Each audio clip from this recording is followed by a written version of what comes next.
La série Dark nous avait déjà bien retourné la cervelle. La question maintenant est de savoir si la nouvelle série 1899 saura en faire de même.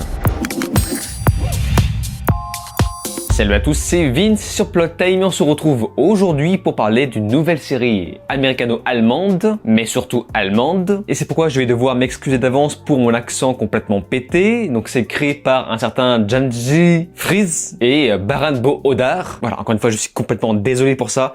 Bref, il faut juste retenir que c'est par les créateurs de la série Dark, qui est une de mes séries préférées. En tout cas pour moi, c'est une des plus grosses masterclass que Netflix ait pu faire. Ça a été aussi mon premier buzz en vidéo lorsque j'ai parlé de la saison 3. Et j'ai su à peine quelques mois après la saison 3 que les mêmes créateurs travaillaient sur une nouvelle série, 1899, que j'ai donc noté sur mon calendrier de ce pas. Donc oui, ça fait littéralement plusieurs années que j'ai noté cette série sur mon planning. Et en voyant les premières images, en voyant les affiches, j'ai tout de suite compris qu'on allait encore avoir affaire à une série, plutôt compliquée à comprendre. Ou pas, peut-être que je me trompe. En tout cas, la série nous est livrée sur 8 épisodes le 17 novembre 2022. Donc, voyons voir un peu ce que ça vaut.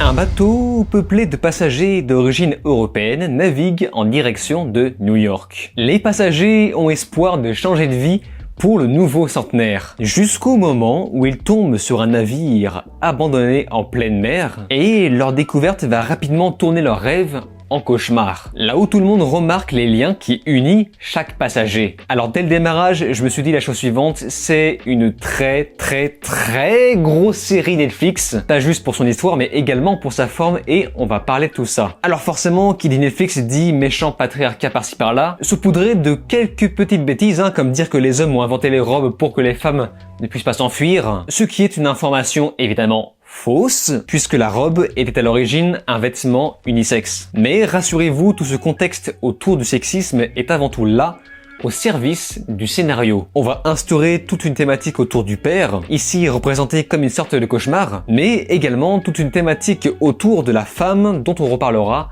dans la partie spoiler. Alors j'ai remarqué pas mal de choses qui pourraient énerver les gens dans cette série, comme le mystère qui se maintient. Là on voudrait par exemple voir les personnages poser plus de questions à tel moment. Et c'est là que je me rends compte que la série ne conserve pas le mystère peut-être de la meilleure façon. Arrivé à la moitié de la saison, j'avais d'ailleurs peur que ces dernières commencent à tourner en rond. À vrai dire, j'avais du mal à comprendre où ils cherchaient à nous emmener, et fortement, à la deuxième moitié, ça redécolle de plus belle. Tout comme dans la série Lost, chaque épisode sera focalisé sur un personnage, en tout cas ses souvenirs, par le biais d'un flashback, et chaque épilogue dans la conclusion va nous apporter un indice supplémentaire dans la révélation finale. Avec ça, on a un univers qui m'a semblé plutôt crédible historiquement. Là, on fait la rencontre de différents voyageurs français, anglais, allemands, asiatiques, espagnols, etc. Ils sont tous réunis au même endroit, au même moment, qui coïncide à cette thématique autour du triangle, la fameuse pyramide.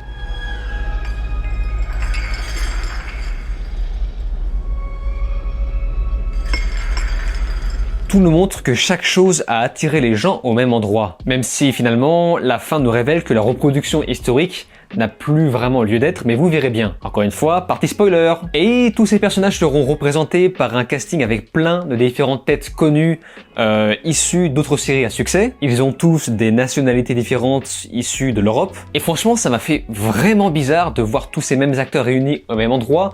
On a des acteurs de Elite, d'autres de la série The Rain, d'autres de The Dark et j'en passe. Et justement, c'est surtout Andreas Pietzmann qui vole la vedette des autres, et ce par son charisme, mais Emily Bicham n'a pas à rougir à ses côtés. En tout cas, je vous préviens, je trouve que c'est quand même un peu dommage de regarder la série en VF, car ces dernières se contentent bêtement de tout traduire, alors que les personnages principaux ont chacun leur propre langue. Surtout que, comme d'habitude, la VF ne se fait pas chier à reproduire les accents, alors que pour une fois, c'est important dans l'histoire. Sur la réal, c'est complètement du dark tout craché dans le style, un style qui m'a presque rappelé celui de David Fincher. C'est vraiment ces espèces de machines étranges lié presque à un côté paranormal qui m'a rappelé la série Dark. Il y a toujours ce côté très calme, très posé. On se concentre sur les dialogues avec un choix de cadrage pertinent qui qui se referme sur les personnages, le tout avec une belle mise en scène de façon à insérer les flashbacks directement dans l'instant présent, dans cette espèce de huis clos infini qui n'en est pas vraiment un, mais vous verrez bien, c'est très compliqué à expliquer, mais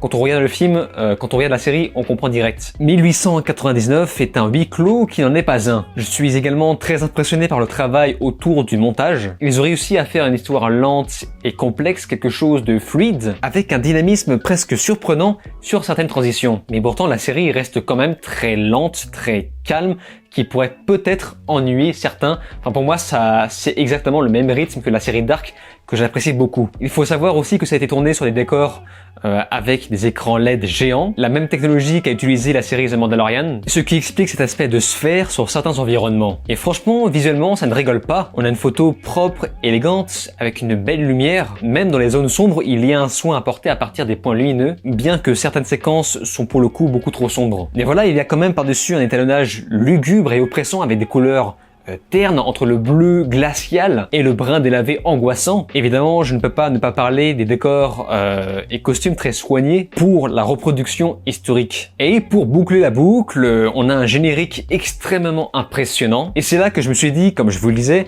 que 1899 est la série sur laquelle Netflix a beaucoup misé avec le budget nécessaire. Ce faisant, on a une musique de Ben Frost, le même compositeur, si je me souviens bien, de Dark. Une musique très étrange qui se rapproche beaucoup de la série précédente, avec un espèce de violon mélangé à un son d'ambiance permanent qui fait presque penser à un brouillage.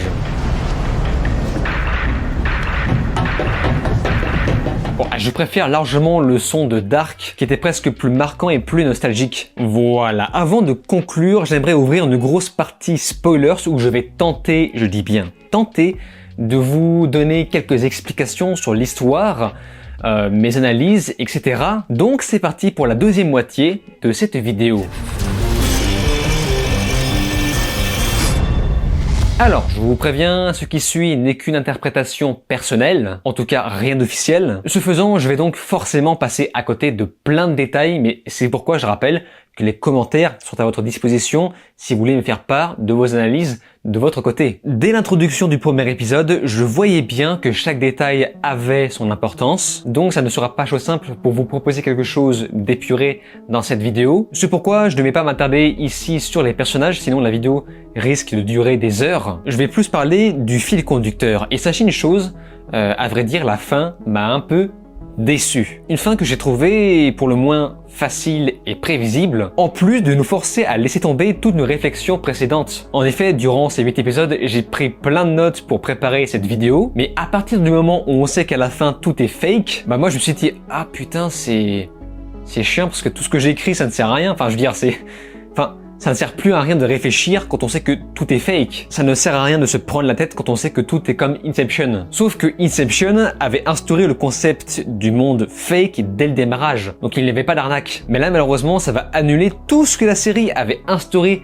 détail par détail, brique par brique, qui seront finalement que là par symbolique. Durant mon visionnage, j'avais noté quelque chose qui me paraissait pertinent, comme par exemple le fait que Prometheus n'est en fait qu'un ancien modèle de l'expérience sur les humains. Et je vous parle bien du bateau fantôme qu'on peut voir durant tout le début de la série. Mais lorsqu'on arrive à la fin de la série, on sait très bien que ça ne sert plus à rien de se poser ce type de questions. Tout comme il ne sert à rien de se poser des questions sur la matière noire qui envahit le bateau à la fin, une matière mystérieuse qui finalement ne représente que l'effondrement de la simulation. 1899 est donc un mystère autour d'un père et de ses enfants, Maura Franklin, ou plutôt Singleton, et de son mystérieux frère qu'on ne verra pas au début. Un frère potentiellement disparu sur le Prometheus. Et c'est donc là-dessus que la série va nous poser de fausses pistes. On pense en premier lieu que la série aborde le thème du voyage dans le temps. On peut même également penser à un multivers, à des dimensions parallèles, jusqu'à ce qu'on apprenne que ce bateau est en fait une expérience sur les humains, le projet Kerberos, qui vient d'un mot grec signifiant le cerbère. Kerberos est un mot utilisé pour identifier le protocole d'authentification réseau qui repose sur un mécanisme de clé secrète. Et dès ce moment-là, je me suis dit, ouh, là, à mon avis, on est plus sur un truc futuriste que sur un truc du passé. Ah ça, c'est même carrément sûr, et donc c'était vraiment le premier gros indice qui peut potentiellement nous révéler ce qui se passe à la fin. En effet, toute l'histoire se déroule en réalité en 2099. Et toute la série basée sur le bateau n'était en fait qu'une simulation,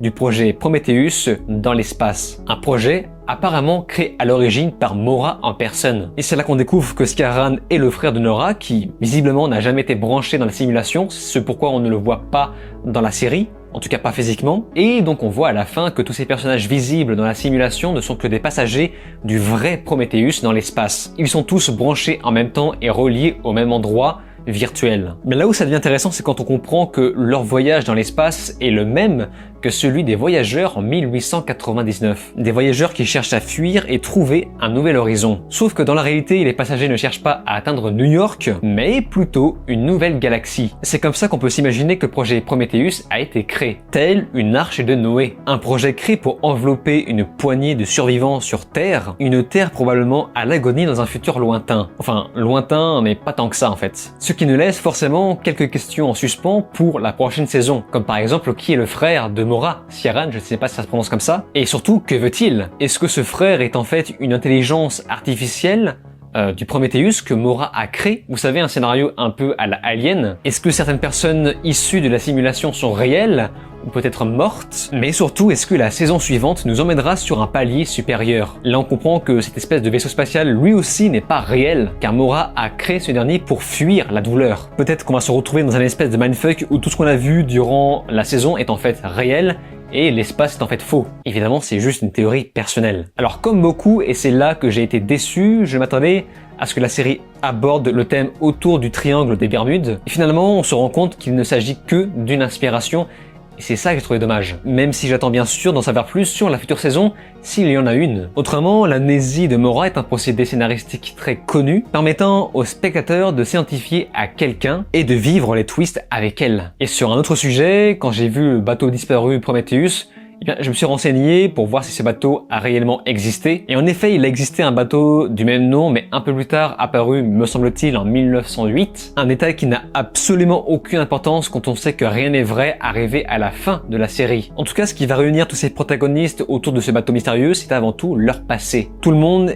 est à la recherche de quelque chose qu'ils pensent pouvoir retrouver à New York, dans un nouvel horizon, mais surtout, tout le monde a l'air d'avoir un rapport avec la mort. Et on apprend plus tard aussi que les différents protagonistes représentés dans cette série sont là en fait pour symboliser les émotions humaines. Et chacun a son numéro de chambre, on insiste vraiment avec ça, qui sont en fait dans un palier supérieur représentés par des cellules qui, dans le palier normalement final qui nous relie à la réalité, sont des espèces de cercueils, des cercueils de simulation. Et chaque cellule est donc composée de souvenirs traumatisants. Et c'est là que la série devient hyper compliquée et mystérieux, puisqu'on sait que le tout se passe dans un futur beaucoup plus lointain, en tout cas très lointain par rapport à 1899. Pourtant, la plupart des souvenirs traumatisants ont l'air d'être ancrés dans le passé, et c'est là qu'on comprend que beaucoup de souvenirs ont été en fait créés de toutes pièces. Et là où ça devient intéressant, c'est lorsqu'on représente le palier supérieur avec le grand méchant qui finalement n'en est pas vraiment un, le père. À l'extérieur, ça a tout l'air d'être une sorte d'apocalypse, qui peut-être est une représentation fictive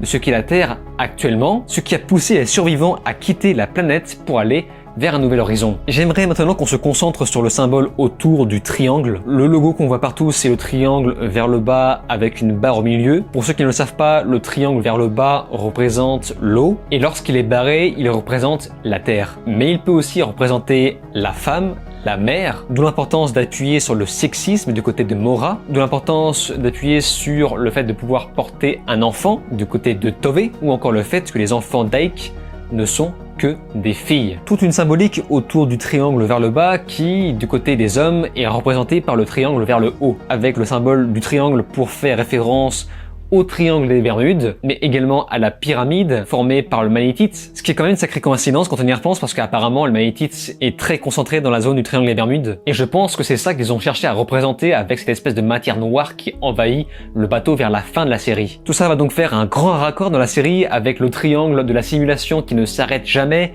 la simulation de l'infini qui tourne en boucle encore et encore, et ça va aussi résonner avec la pureté de la virginité. Et là où ça devient intéressant aussi, c'est que la série va remettre en question la fameuse réalité, une thématique qui a déjà été beaucoup abordée par exemple dans Matrix, forcément, et mentionnant directement la philosophie de Platon. Bref, il y a beaucoup de thématiques à aborder par rapport à cette série. En tout cas, j'ai eu très peur que la saison s'achève sur un espèce de petit coup de pute. Je pensais vraiment que la série allait s'arrêter au moment où Mora insère son alliance dans la pyramide, et au final il n'en est rien et tant mieux. C'était donc 1899 et c'était une bonne série. Une bonne série qui ne m'a pas marqué pour autant, pour les raisons que je vous ai citées juste avant, le côté un peu prévisible qui malheureusement désamorce tout ce qu'on pouvait se poser. Enfin, je dirais pas que ça se désamorce, c'est juste que ça ne nous amène à rien. Tout ce qui se passe dans la série n'est là que par le biais de références et n'aura que peu d'impact si on décide de faire une saison 2, mais pour le coup,